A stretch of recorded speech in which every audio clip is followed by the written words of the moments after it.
كل عام وانتم بخير وربنا يحقق أمانيكم إن شاء الله.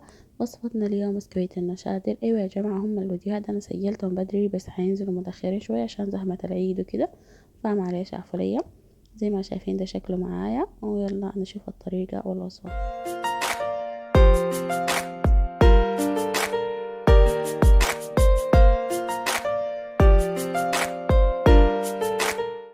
نقول بسم الله. نجهز الخلاط بتاعنا والمكنة.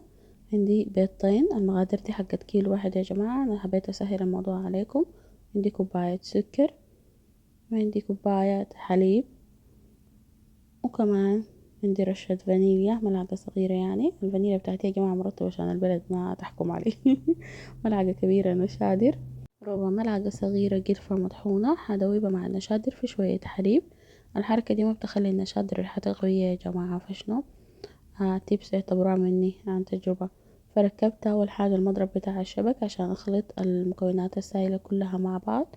بعد ما تتخلط تمام، حاجة أضيف ليها كوباية بتاعة زيت عشان بس يعني القوام يتقل معاي ويبقى مناسب. بعد داك حتى حاجة أضيف الدقيق تدريجيا، اللي هو الكيلو بتاعي ده حاجة أنخله. وهضيف ملعقة صغيرة باكنج باودر، وعندي رشة بتاعة ملح. دي بتظبط القوام يا جماعة، زي ما عارفيني كالعادة أي حاجة فيها سكر بضيف لها شوية ملح عشان أظبط القوام بتاع السكر بعدين، يعني ما تكون مايعة كده.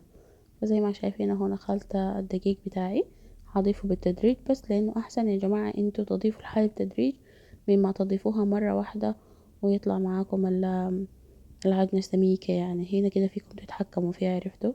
يعني لو طلعت معاكم العجنة ناشفة فيكم تضيفوا لها شوية لبن وزيت وتحلوها بيها، لكن الأفضل إنكم تضيفوا الدقيق تدريجيا في السوائل، عشان إذا حسيتوا إنها هي جفت توقفوا على كده، لأن أنواع الدقيق بتختلف يا جماعة ودرجة امتصاصها على السوائل بتختلف. فدي أسلم طريقة بدل ما نقعد نعدل تاني. زي ما شايفين هنا القوام بتاعها بقى ظابط وفكت من المكنة. فعملت شوية زيت بس عشان أطلعها من الباول. فجيت هنا عندي المكنة الجاهزة دي، جيت اقطعها. طبعا يا جماعة الحياة دي مريحة جدا، يعني ما تتخيل انا الخبيز ده كله يمكن ما تم معايا من عجنته لخبيزه انتهاء ساعة، يعني لان كنا بنعمل متأخرين شديد. فزي ما شفتوا جربتها براي لقيت الموضوع صعب واحنا مستعجلين وكنا مسافرين تاني يوم. ده كان يوم الوقفة يا جماعة. الفيديوهات اللي سجلت عليكم الكعك والهنا دي يوم الوقفة ومنها سافرنا، عشان كده اتأخرت في المونتاج. زي ما شايفين زوجي ربنا يديه العافية اهو ساعدني والله عشان نخلص سريع سريع كده. خلاص خلصنا. ما كان وقفة يا جماعة والله، كان صابح بكرة الوقفة.